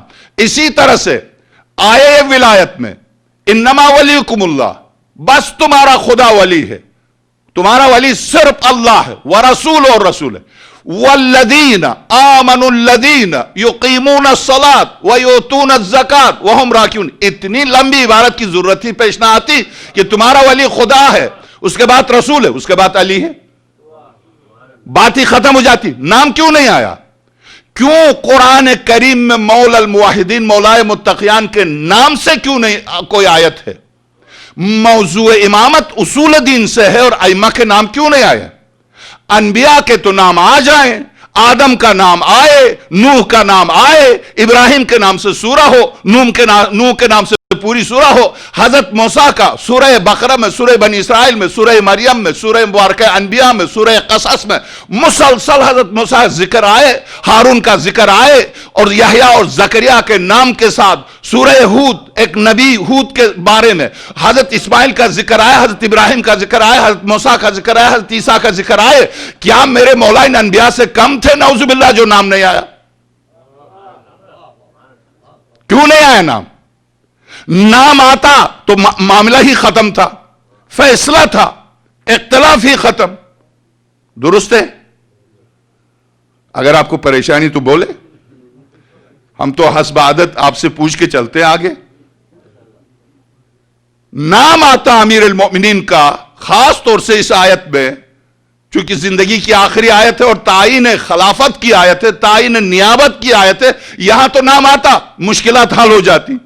کیوں نہیں آیا نام مولا کائنات کا؟ درست۔ اب چونکہ وقت ہمارا ختم ہو گیا، اور چونکہ وقت ختم ہو گیا ہے، یہ سوالات آپ ذہن میں رکھیے، ان کا مکمل طور پر نہ مکتب اہل البیت سے۔ کسی نے کہا کہ آپ جب بخاری کے حوالے سے، مسلم کے حوالے سے، ترمذی کے حوالے سے جب گفتگو کرتے ہیں، جب اپنے مقصد کی روایت مانتے ہیں، یہیں کے مومنین میں سے کسی نے فون کر، جب ان کی اتنی روایتیں آپ مانتے تو پھر دوسری روایتیں جو آپ کے خلاف ہیں وہ کیوں نہیں مانتے؟ تو اس کا جواب تو ابھی دیتا ہوں، باقی سوالات کا جواب پورا اشرے میں، اس کا جواب بھی دیتا ہوں۔ جب بخاری کے حوالے سے آپ گفتگو کرتے ہیں، اپنے مقصد کی روایت پیش کرتے ہیں، ان کے مقصد کی روایت پھر کیوں نہیں مانتے؟ تو یاد رکھیے، بخاری جس کے لیے مقدس ہے اس کے منہ پر ہم مارتے ہیں۔ میں اپنے لیے اس کی کوئی حیثیت نہیں مانتا، میری نظر میں اس کی کوئی حیثیت نہیں سوائے ایک ردی کاغذ کے ٹکڑے کے۔ واللہ اس لیے کہ توہین رسالت سے اس کی ابتدا ہوتی ہے، توہین رسالت سے اس کی ابتدا ہی توہین رسالت سے ہے۔ اب دیکھیے، مصر کے جامع الازہر کے وائس چانسلر کا نائب جو ہے، اس نے نئی بخاری نکالی، اس نے نئی بخاری نکالی، ساری روایتوں کو چھان کے صرف 500 روایتیں رکھ دی۔ سعودیوں نے شور مچانا شروع کیا، تو کون ہوتا ہے؟ شیخ شیوخ، فضیلت العلامہ، الامام، الحجہ، المحدث اسماعیل محمد ابن اسماعیل بخاری کو کم کرنے والا تو کون ہوتا؟ اس نے کہا بھئی غلط روایات ہے، مذہب بدنام ہو رہا ہے، اس کو صحیح کرو۔ جو نئی چیز آپ کی خدمت میں اس دفعہ پیش کروں گا، اس نے کہا ایک ہنگامہ ہے وہابیوں میں، ایک ہنگامہ کہ تو نے کیوں بخاری کے ساتھ یہ کیا؟ اس نے کہا اس نے سرور اس میں توہین رسالت اور غلط روایتوں سے بخاری بھری پڑی ہے، ان ساری روایت کو نکال دو۔ اس نے صرف 500 7200 روایتوں میں سے 500 رکھ دیے۔ تو میں کہتا ہوں فلسفہ حش میں حضرت حاجرہ نے، خطیب بغداد نے لکھا ہے، حضرت حاجرہ نے پتھر مارے تو شیطان آگے بھاگا، پھر پلٹ کے آئی تو دوبارہ آیا، پھر اٹھا کے پتھر مارے تو پھر چھوٹا ہو گیا، پھر ذرا اور آگے بڑھی تو اور چھوٹا ہو گیا۔ اس بنا پر 3 دفعہ ہم 3 کو مارتے ہیں اگر ہم اس روایت کو قبول کریں۔ اگر اس روایت کو قبول کریں تو میں نے ان سے جن سے مناظرہ ہوا ان سے کہا کہ ذرا سی حضرت حاجرہ ہمت کرتی، اولاد آدم رہا ہو جاتی، چھوٹا ہوتا ہوتا قد ختم ہو جاتا۔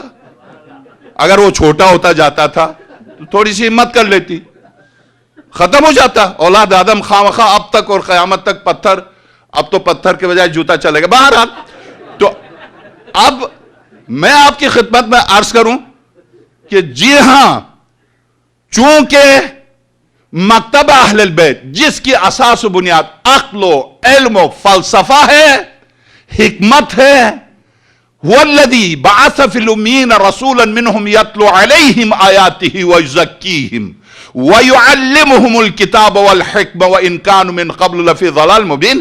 اس مکتب کی خصوصیت یہی ہے، کھل کے ہم آپ سے عرض کرتے ہیں، آپ کو پورا موقع دیتے ہیں، آپ فون پر سوال کریں، سامنے سوال کریں، کوئی مشکل نہیں۔ سرور کائنات صلی اللہ علیہ وآلہ وسلم وہ نور مجسم الہی، وہ رحمت کامل الہی، ان کے سامنے دیہاتی ان پڑھ اسکول کالج یونیورسٹی نام کی کوئی جن کی پوری زندگی اونٹوں اور بکریوں کے ساتھ گزری ہو، وہ ننگے پیر آتے تھے، بیٹھتے تھے، اگر کوئی بات نہیں سمجھ میں آتی تھی اٹھ کے سوال کرتے تھے۔ کون مولوی یا خطیب، کون خاتم الانبیاء سے بھی بڑھ گیا کہ اس کی توہین ہوئی؟ نہیں، بلکہ مکتبہ اہل البیت تو پوچھ کے آگے چلا۔ پوچھئے، سوال کیجئے، قرآن کریم نے آپ کو شوق دلایا ہے۔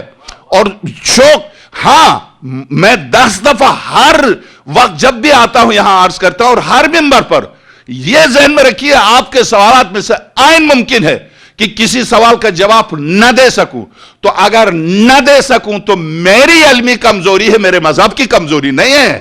میں اپنی کمزوری کو ابا قبا میں چھپا کے مکتبہ اہل البیت کو میں بدنام نہیں کر سکتا۔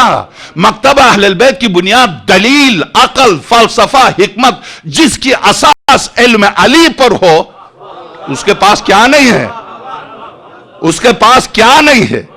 پوچھ لیجئے، کھل کے پوچھئے۔ یہ جو آپ نے کہا کہ چونکہ بخاری کی وہ روایت جب آپ پیش کرتے ہیں تو جو آپ کے خلاف ہے وہ بھی مان جائیے۔ ہمیشہ مناظرہ اور مباحثے میں گفتگو کا اصول یہ ہے کہ آپ مقابلے والے کو اسی کی کتاب سے دلیل پیش کریں۔ جب مجھ سے کوئی غیر مباحثہ کرے تو میرے مقابلے پر اس کتاب سے پیش کرے جو میں مانتا ہوں، اصول کافی سے، من لا یحج الفقی سے، تہذیب سے، استفسار سے۔ حالانکہ بہار میں ہر خوش کو ترجمہ کیا، مگر اس کے باوجود بہار سے بھی کوئی ایسی روایت لے کر آئے جو اہانت ہو رسالت کی۔ کھلا چیلنج ہے، درست؟ ایسی صورت میں صحیح، شریف، بہت ہی غریب، جس کی ابتدا وحی سے ہے، وحی سے، جب وحی نازل ہوئی تو پیغمبر خدا نے یہ جملہ انا لیس بقارئ، میں پڑھا لکھا نہیں ہوں، جب جبریل نے کہا اقرا تو پیغمبر خدا نے کہا انا لیس بقارئ۔ اگر اس لفظ میں بھی کمی آئے تو میں یہ امامہ دوبارہ نہیں پہنوں گا۔ آپ جا کے دیکھیں، انا لیس بقارئ، میں پڑھا لکھا نہیں ہوں۔ آدم سے لے کے عیسیٰ تک کس یونیورسٹی میں پڑھ کے آئے تھے جو ان کے امام خاتم الانبیاء نہیں پڑھے تھے؟ کس یونیورسٹی میں پڑھ کے آئے تھے؟ بعض نیم اللہ وہ بھی بڑے تمطراق سے کہتے ہیں ہمارے نبی دیکھو کسی اسکول میں گئے نہیں تھے، کیسی کتاب لے کر آئے؟ جاہل۔ سابقہ انبیاء کون سے اسکول گئے تھے؟ اگر کوئی اٹھ کے پوچھے تو کیا جواب دو گے؟ کیا حضرت عیسیٰ کے زمانے میں یونیورسٹیاں کھل گئی تھی؟ حضرت موسیٰ یونیورسٹی سے فارغ ہو گئے تھے، فرعون کی یونیورسٹی سے، ابراہیم خلیل نمرود کی یونیورسٹی سے فارغ ہو گئے تھے، آدم ابلیس کی یونیورسٹی سے فارغ ہو گئے تھے۔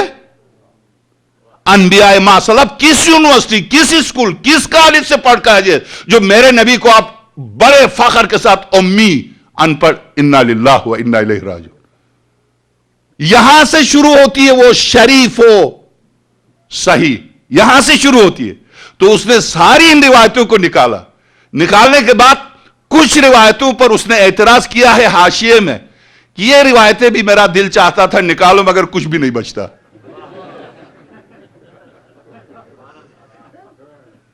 کچھ بھی نہیں بچتا۔ تو خود ان کو بھی یقین ہے کہ کچھ بھی نہیں بچا ہے، مجبوراً رکھا ورنہ کچھ بھی نہیں بچا۔ تو اب میں نے جو مولا کائنات کے سلسلے میں سوال کیا، کیوں نہیں نام مقدس امیر انبیاء کے نام سے پوری کی پوری سورتیں، سورہ نوح، سورہ ابراہیم، سورہ ہود، سورہ قصص میں سارا انبیاء کے نام، سورہ صافات میں انبیاء کی ساری محنت، کیا کربلا کی محنت نہ ہوتی تو کیا انبیاء کی محنت آج نام ہوتا؟ کیوں نہیں ہے؟ جواب کل سے پوری تفصیل کے ساتھ قرآن کریم سے انشاءاللہ اگر زندگی رہی تو۔ بس میں آپ کی خدمت میں عرض کروں، ایک فریضہ الہی کے طور پر، واللہ ایک فریضہ الہی کے طور پر منبر پر گفتگو ہوتی ہے، نہ کسی نفس کی خواہش کی بنا پر، ایک فریضہ الہی کے طور پر۔ میں اپنی مسجد باولن جو بنی ہے اس کا ایک واقعہ عرض کرتا ہوں، اس لیے جو آپ یہاں تشریف لاتے ہیں اور خاص طور سے میری مائیں بہنیں جو آتی ہیں اس کو ذہن میں رکھیں۔ ایک تو اصول کافی سے ایک روایت پیش کرتا ہوں، امام صادق صلوات اللہ السلام علیہ درس دے رہے تھے، کوفے سے قافلہ گیا حج پر، وہاں سے پلٹ کے آیا، حضرت کی زیارت کے لیے گیا۔ ابو بصیر کہتے کہ وہ خود حضرت کے شاگردوں میں سے، امام پنجم کے شاگردوں میں سے چلے آ رہے تھے، کہتے ہیں کہ اتفاق سے مجھ پر غسل واجب ہوا تھا، میں نے دیکھا میرا قافلہ حضرت سے ملنے جا رہا، تو میں نے سوچا کہ اگر میں غسل کر کے جاتا ہوں، اصول کافی، میں غسل کر کے جاتا ہوں تو یہ سب حضرت کی زیارت کر کے چلے جائیں گے، میں پھر رہ جاؤں گا، پیچھے رہ جاؤں گا، حضرت کی زیارت کر کے پھر میں غسل کرتا ہوں۔ دروازے پر پہنچا تو حضرت نے فرمایا، ابو بصیر کیا اس طرح سے ہمارے دروازے پر آتے ہو نجاست میں؟ کیا یہیں سے آداب، اس مجلس کے آداب یہیں سے پتہ چل جاتا، کیا تم میری بارگاہ میں اس طرح سے آتے ہو؟ میں نے سر جھکایا، مولا مجھے معاف کر دے، میں پلٹ کے گیا، غسل کر کے آیا۔ تو حضرت نے فرمایا، ہاں آپ آ جاؤ۔ یہ واقعہ اصول کافی کا۔ ایک واقعہ میری مسجد کا جو باب العلم کے نام سے لاس اینجلس میں ہے، ایک خاتون خواتین کے ساتھ آ کے مجلس میں آتی تھی، جہاں جوتے اتارتے وہاں بیٹھتی تھی، بہت محترم خاتون، بڑی مومنہ، 2 بیٹیاں بھی۔ ایک جو خواتین کی منتظمہ ہے میری مسجد میں، اس نے جا کے کہا، آپ کیوں یہاں بیٹھتی ہیں؟ بیٹیوں سے کہا، تم اپنی والدہ کو اندر لے کے آؤ، بڑی محترمہ ہیں،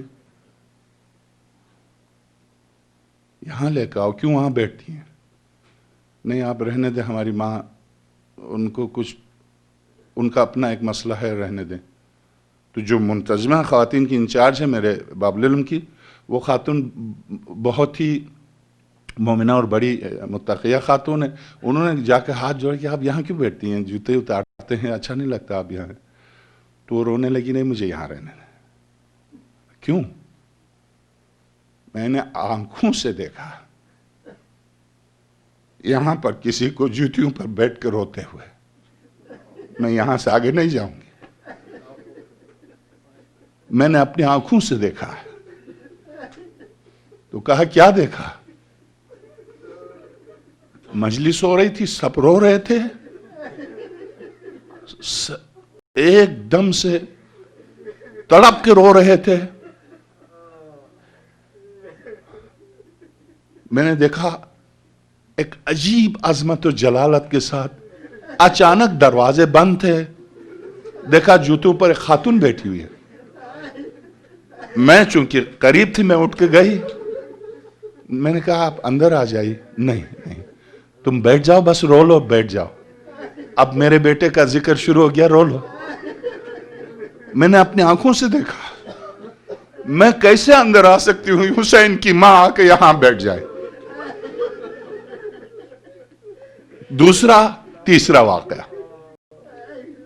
تیسرا واقعہ آپ سن چکے ہیں. مدینے میں وہ مومن جو اپنے بیٹے کی آپ سن چکے ہیں، چونکہ محرم کی پہلی ہے. وہ مومن جو اپنے اکلوتے بیٹے کی شادی میں دلہا بنا رہا تھا، اس کی خواہش تھی میرے آقا زین العابدین سلام اللہ علیہ کی دست امامت سے دلہا کا صحرا رکھا جائے، اولاد میں برکت ہو، لطف ہو، کرم ہو.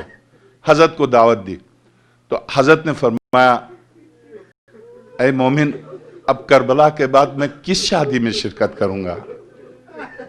اس نے قدموں پر ہاتھ رکھے، مولا ایک بیٹا ہے میرا، اگر آپ اس دست امامت سے صحرا رکھ دیں گے تو خدا اس بچے میں برکت دے گا، آپ کے ماننے والے اس سے پیدا ہوں گے.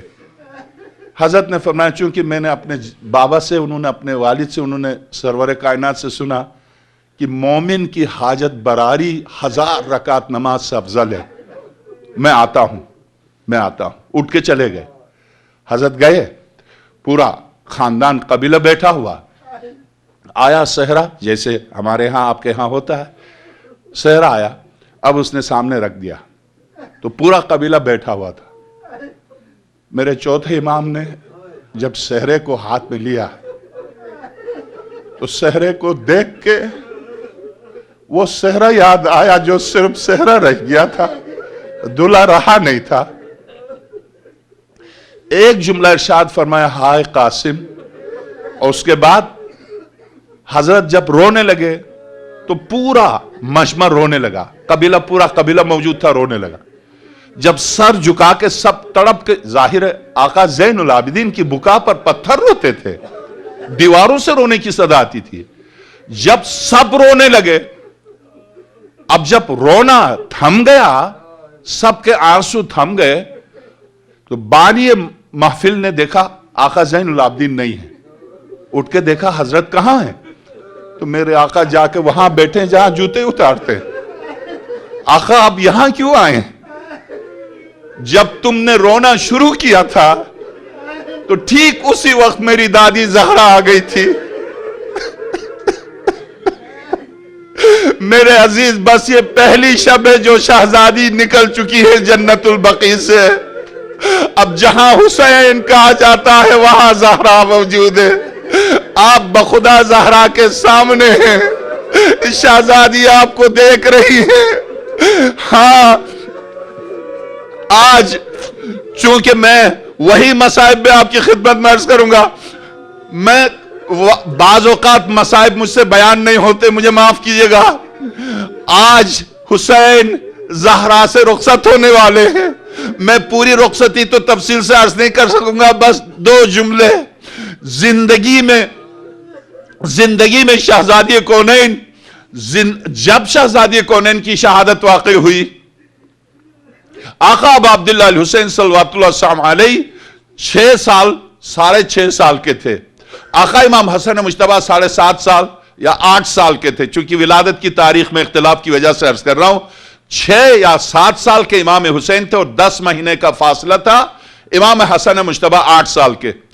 جب شہزادی کونین کی شہادت واقع ہوئی، یہ آپ سن چکے ہیں، مگر محرم کی پہلی شب ہے، تو اسی مناسبت سے چونکہ آج آقا حسین مدینے سے نکلنے والے، تو میں اسی مناسبت سے رخصت آقا عبداللہ الحسین پر آپ کی خدمت میں 2 جملہ عرض کرتا ہوں اور اس کے بعد التماس سے دعا.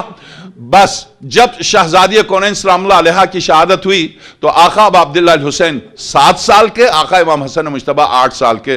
تابوت تیار ہوا، مختصر بس تابوت تیار ہوا، مدینہ آیا. سارے مدینے والے، خواتین آئی، مرد آئے، منتظر تھے دروازے پر. مدینہ ایسا لگتا تھا جیسے سرور کائنات کی وفات ہوئی ہے. جب امیر المومنین نے سلمان فارسی کو بھیجا، کہہ دو سلمان کہ تاخیر ہو گئی ہے، تدفین میں تاخیر ہو گئی ہے، اب چلے جاؤ۔ جب سب چلے گئے اپنے گھروں کی طرف، سب چلے گئے، اب امیر المومنین تھے اور معصوم بچے تھے۔ جب تابوت تیار ہوا، آدھی رات ہو گئی، گپ اندھیرا، اور جب سارا مدینہ سو گیا تو اب مولا کائنات نے فرمایا اب زہرا کا جنازہ اٹھے گا، اس لیے کہ خود شہزادی نے بھی وصیت کی تھی کہ علی دل شب میں مجھے سپرد خاک کیجئے گا، کوئی میرا جنازہ بھی نہ دیکھے۔ جب اس وصیت کے مطابق جب نصف شب کو جب حضرت نے دیکھا کہ تیار ہے جنازہ، تیار ہے، اب تابوت تیار ہے، جیسے ہی تابوت تیار ہوا مولا کائنات نے آواز دی حسن، آقا امام حسن مجتبی امامہ پھینک کے تابوت کے گرد طواف کرتے ہوئے آواز دے رہے تھے، والد گرامی مجھ سے بات کیجئے، مجھ سے بات کیجئے۔ شہزادی زینب تابوت کے پائنتی کی طرف لیٹ کے ماں کو آواز دے رہی ہیں۔ حضرت ام کلثوم 3 سال کی معصوم بچی تابوت کے اوپر لیٹ کے دیکھا امیر المومنین نے حسین نہیں ہے، حسین کو جب دیکھا نہیں ہے ماں کے تابوت کے اوپر، آیت اللہ دستغیث کی کتاب الزہرا اردو میں بھی ہے، فارسی میں بھی ہے، عربی میں بھی ہے۔ اردو میں آپ خرید کے خود پڑھ سکتے ہیں کہ آپ کے 2 آنسوؤں کی خاطر میں غلط روایت بیان نہیں کرتا، مگر چونکہ خود مستند روایت کوئی کم نہیں ہے جو میں غلط روایت بیان کروں۔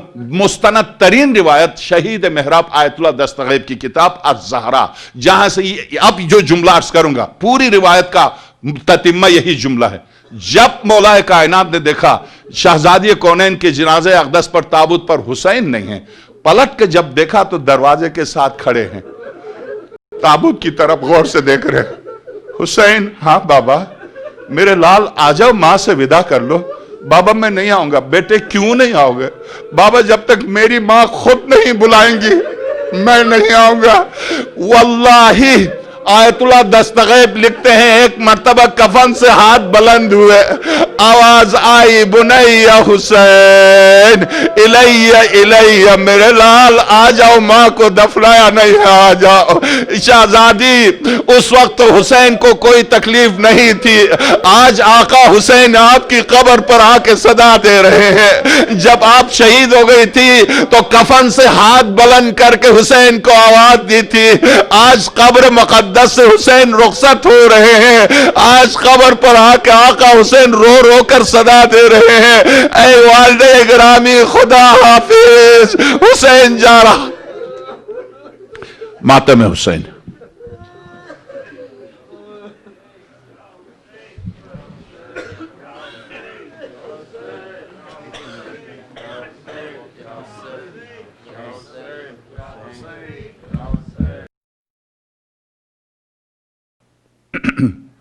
فاتحہ۔ بسم اللہ الرحمن الرحیم۔ الحمدللہ رب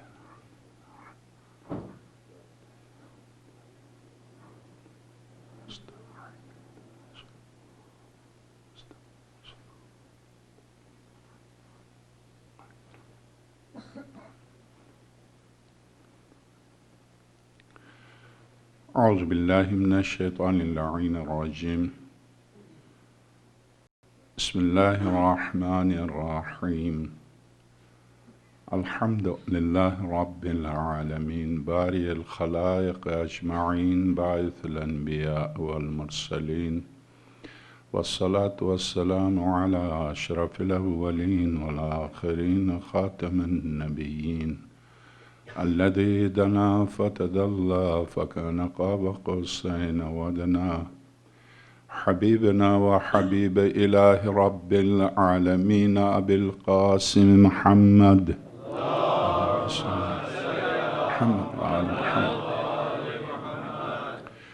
وعلى آله الأطيبين الأطهرين الغر الميامين المحجلين الذين أذهب الله عنهم الرجس وطهرهم تطهيرا، اللهم صل على محمد وآل محمد، واللعنة الدائمة على أعدائهم أجمعين من أول يوم ظلمهم إلى لقاء يوم الدين، وبعد، فقد قال الحكيم في محكم كتابه العظيم ومبرم خطابه الكريم قوله الحق وهو أصدق القائلين بسم الله الرحمن الرحيم فمن حاجك من بعد ما جاءك من العلم فقل تعالوا ندعو أبناءنا وأبناءكم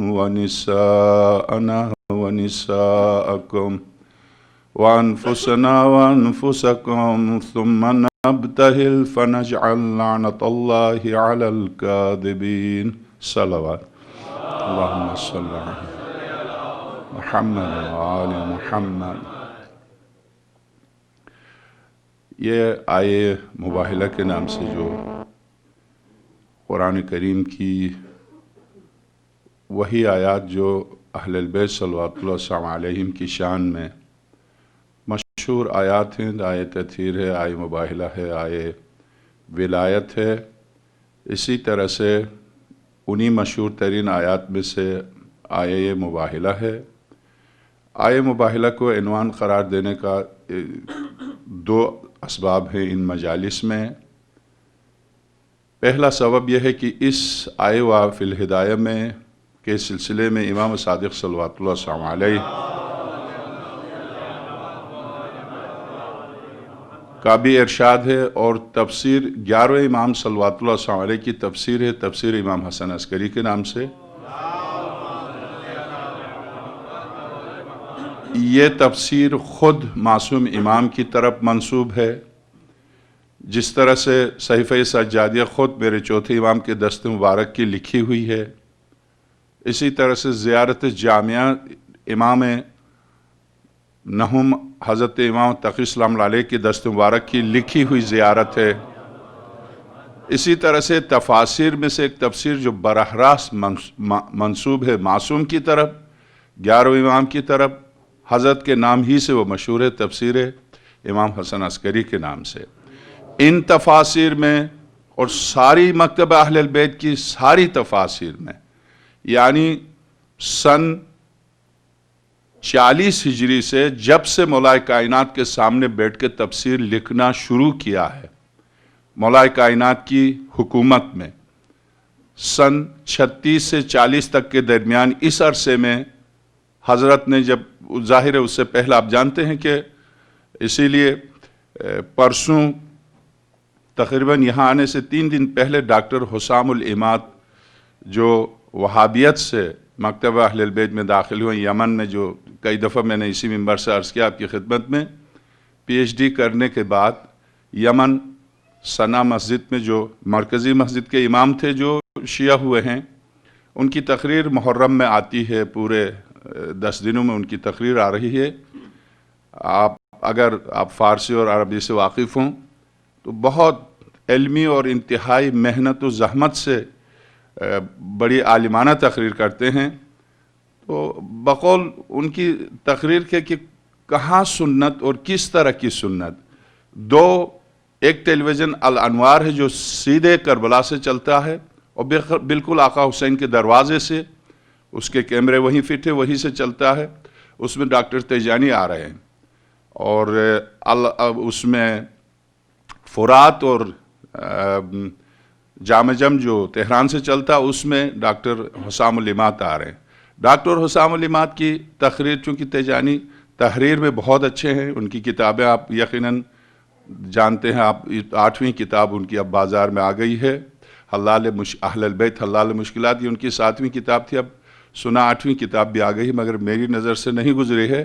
بہرحال ڈاکٹر حسام الاماد کی تقریر واقعاً محققانہ اور دقیق نظر اور انتہائی دقیق نظر، چونکہ یہ لوگ جب مکتبہ اہل البیت کو اختیار کرتے ہیں تو یہ کہ ایک عام مومن جیسے ایک عام مسلمان آیا، مجلس میں شریک ہوا، اور مجلس میں شریک ہو کر میری یا کسی خطیب یا کسی ذاکر کی تقریر سن لی، اس کے بعد انہوں نے جا کے کچھ پڑھنا بھی شروع کیا اور مسلسل مجالس میں آنا شروع کیا۔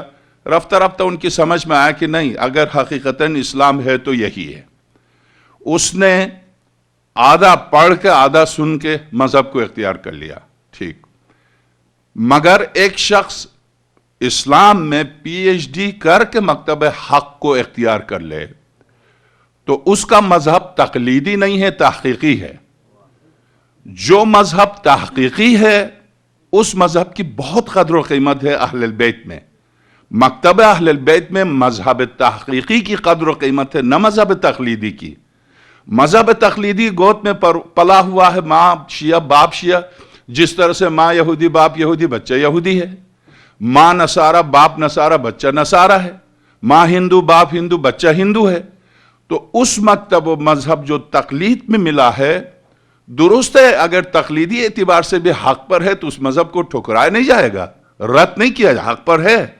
مگر ایک شخص حق شناسی کے بعد حق کو اختیار کر لے تو وہ ہزاروں کو حق کا راستہ دکھا سکتا ہے۔ یہ جو حق پر ہے خود تو چل سکتا ہے، کسی اور کو نہیں لا سکتا۔ وہ جو تحقیق کر کے راہ حق کو اختیار کرتا ہے وہ جیسے میں نے 10 دفعہ عرض کیا، ایک پہلا حضرت آیت اللہ سید ابو القاسم خوئی رحمت اللہ علیہ کا یہ جملہ تھا، آیت اللہ خوئی کا یہ جملہ تھا تیجانی کے بارے میں۔ تیجانی سے پہلے آپ دنیا عرب کی تاریخ اٹھا کے دیکھیے، تینوس میں ایک شیعہ نہیں تھا، ایک شیعہ نہیں تھا، ایک شیعہ آدھا بھی نہیں تھا، آدھا بھی نہیں تھا۔ یعنی مکتبہ اہل البیت میں کچھ تو اہل سنت کے کچھ ایسے ہیں جیسے آدھے شیعہ ہیں، بریلوی مکتب کے بہت سے ایسے افراد ہیں جو بالکل اسی طرح سے احترام کرتے ہیں سرور کائنات کا، مولا کائنات کا، شہزادی کونین سلام اللہ علیہا کا۔ انہیں ذرا سا اشتباہ ہے، وہ اشتباہ یہ کہ صحابت ہے، ان کو بھی مانا جائے بس، یعنی یہ ان کا اشتباہ ہے، ورنہ احترام اسی طرح سے کرتے ہیں جیسے ہم آپ احترام کرتے ہیں۔ مگر جس نے تحقیق کی ہے اور تحقیق کر کے مکتبہ اہل البیت کو اختیار کیا ہے، وہ تو یعنی واقعاً وہ آگ بگولا ہو جاتا ہے۔ ہم تو انتہائی ادب اور تہذیب کے دائرے میں مکتبہ اہل البیت میں مولا کائنات کا ایک پورا خطبہ ہے، لا تکونوا لعانین، دیکھو لعنت ملامت کرنے والوں میں سے نہ ہو، اس لیے کہ تم میرے مکتب کے ہو۔ میرے مکتب والے اخلاق سے، علم سے اثر ڈالتے ہیں، نہ کہ لعنت سے۔ لا تکونوا لعانین ولا تکونوا سبابین، مولا کائنات کا پورا ایک خطبہ ہے۔ دیکھو لعنت ملامت اور گالی گلوچ دینے والوں میں سے نہ ہو، بلکہ تم اخلاق سے ہمارے مکتب کو آگے لے کے چلو، نہ کہ بد اخلاقی سے۔ تمہارے اخلاق سے لوگ متاثر ہوں، زبان سے، ہاتھ سے کسی کو تکلیف نہیں پہنچاؤ، تم اپنے سیرت و کردار سے لوگوں کو متاثر کرو۔ سیرت و کردار سے اس وقت تک کوئی متاثر نہیں ہو سکتا جب تک میں خود اپنی سیرت سے اپنے آپ کو متاثر نہ کروں۔ اپنے آپ کو جب تک میں متاثر نہ کروں اس وقت تک مجھ سے کوئی دوسرا متاثر کیسے ہو سکتا ہے؟ ایک پھر آپ سے خواہش ہے، آگے بہت جگہ ہے اور پیچھے جگہ ختم ہو گئی ہے، باہر بہت سردی ہے، آپ جانتے ہیں، منفی ہے، مائنس ہے، تو آپ سے ایک دفعہ پھر خواہش ممبر سے مل جائے، کوئی مشکل نہیں ہے۔ آپ ایک دفعہ بلند ہو کے ممبر کے قریب آ جائیں، چونکہ جگہ ختم ہو گئی باہر، تو وہ جو آخر میں ہے وہ اوپر سے چھلانگ لگاتے ہوئے آگے آ جائیں، یہ اس کے لیے مشکل ہے۔ یہاں اوپر بھی بیٹھ سکتے ہیں، کوئی مشکل نہیں ہے۔ اقبال صاحب کے لیے جگہ خالی ہے۔ اللہم صلی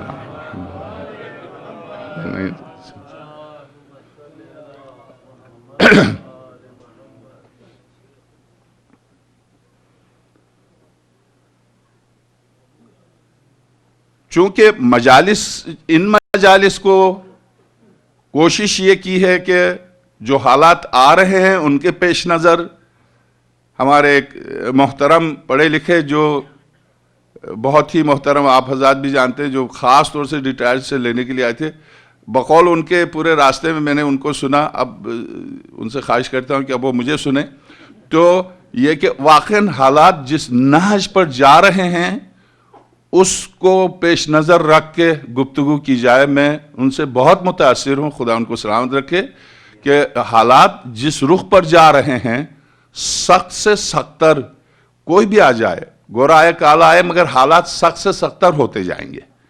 اس بنا پر یعنی مومن پہلے سے اگر آمادہ ہو ذہنی طور پر کہ اب میں کس منزل کی طرف بڑھ رہا ہوں، اس کے لیے کوئی اگر اتفاقاً مصیبت آتی تو بہت مشکل ہوتا، مگر چونکہ خود مولا کائنات نے اپنے سامنے بیٹھ کے میثم کو بتایا تھا تمہاری زبان نکالی جائے گی، تم فلاں درخت پر الٹے ٹانگ دیے جاؤ گے، وہ درخت لے جا کے دکھایا تھا اس کھجور کے درخت پر تم ٹانگ دیے جاؤ گے اور تمہارے ہاتھ کاٹ دیے جائیں گے، تمہاری ٹانگیں کاٹ دی جائیں گی۔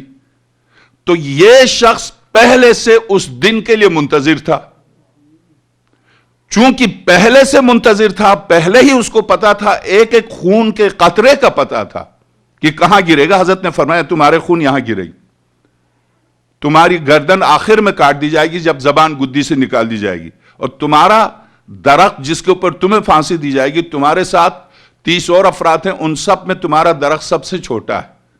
تم ابن مسعود کے گھر کے قریب جو چوراہے کے اوپر جو درخت ہے اس پر تم ٹانگ دیے جاؤ گے، تمہارے ساتھ 30 اور افراد ہیں، وہ بھی ٹانگ دیے جائیں گے میری محبت میں، رشید سے، کہ میں دیکھتا ہوں تمہاری انگلی ایک ایک انگلی کو کاٹا جا رہا، میں دیکھ رہا ہوں تمہارے پیر کی انگلیاں کاٹی جا رہی ہیں، میں دیکھ رہا ہوں آخر میں تجھے ذبح کیا جا رہا۔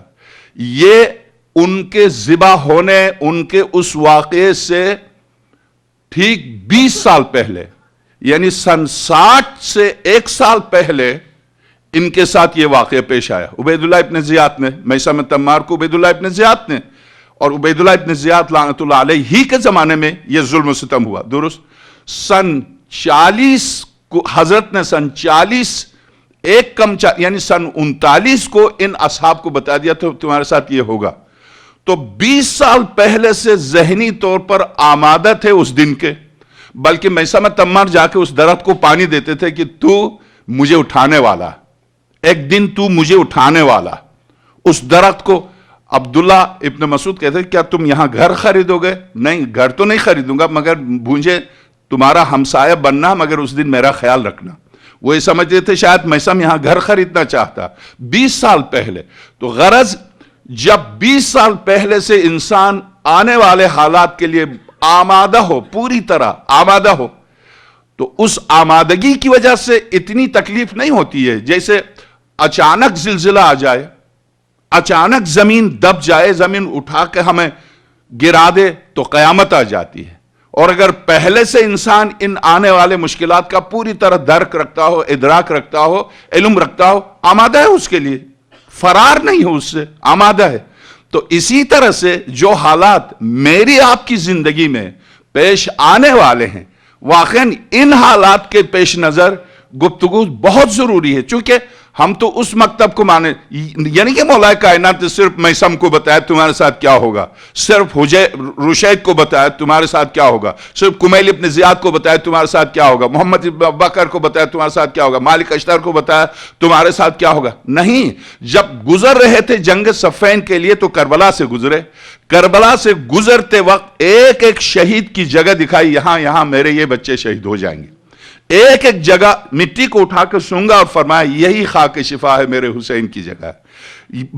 یعنی واقع کربلا سے ٹھیک 25 سال پہلے سن 35 ہجری کو جب وہاں سے گزرے ہیں جنگ صفین کے لیے، 35 ہجری میں جنگ صفین لڑی گئی ہے، 35 ہجری کو حضرت نے ایک ایک مولا حسین کے اصحاب کے نام بتائے تھے، 35 ہجری کو جگہ بتائی تھی، وہاں سے گزرتے ہوئے یہاں علی اکبر ہیں، یہاں قاسم ہیں، یہاں انو محمد ہے، یا حضرت امیر المومنین نے صرف کربلا نہیں، خطبہ جو اسی منبر سے پورا خطبہ پڑھ چکا ہوں، مگر اس کے باوجود میں جانتا ہوں کہ میری کمی ہے، مجھے احساس ہے میں کون سا علمی طور پر کمال پر ہوں جو میں آپ کو اس حد تک لے جاؤں، مگر یہ کہ حضرت نے قیامت تک کے لیے شہداء، شہید ہونے والے جگہیں، مقامات، پورا اس خطبے میں، خطبۃ البیان میں پوری تفصیل ہے جس کو میں ختم نہیں کر سکا، اس کے لیے میں آپ سے معذرت خواہ ہوں، مگر اسی خطبے کا ایک حصہ ہے جو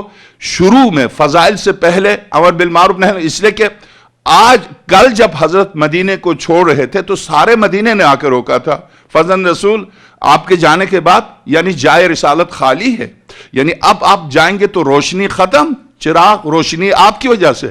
حضرت نے فرمایا میرا جانا بہت ضروری ہے۔ مولا کیوں؟ ان آمر بالمعروف وانہا عن المنکر واسیر بسیرت جدی و ابی، میں امر بالمعروف کروں گا، نہی عن المنکر کروں گا، نانا اور بابا کی سیرت پر عمل کر کے لوگوں کو بتاؤں گا کہ سیرت مٹا دی گئی ہے۔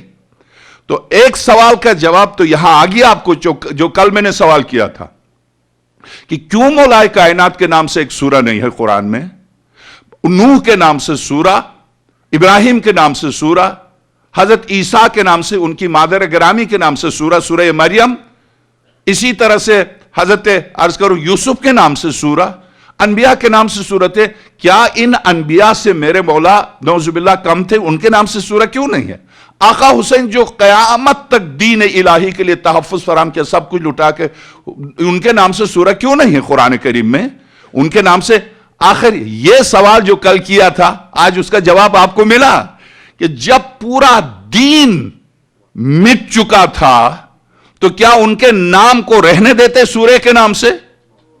پہلی بات، سورہ اس کے باوجود آج اہل سنت کی کتابوں میں سورۃ الحسین نامی سورہ ہے۔ کون سی سورہ؟ سورہ والفجر۔ سورہ والفجر کا دوسرا نام سورۃ الحسین ہے۔ آج سورۃ الانسان کے نام سے، وہ سورۃ الانسان کیا ہے؟ سورۃ الدہر ہے۔ وہ سورۃ الدہر کیا ہے؟ کیا دہر اور انسان دو مختلف چیزیں ہیں؟ دو مختلف نام، ان ناموں سے وہ سورہ ہے۔ اصل میں وہ سورہ کیا ہے؟ اصل میں اس سورہ کا نام سورۃ الزہرا ہے۔ حقیقت میں اس کا نام سورۃ الزہرا ہے، مگر کیوں سورۃ الدہر کہا گیا؟ کیوں سورۃ الانسان کہا گیا؟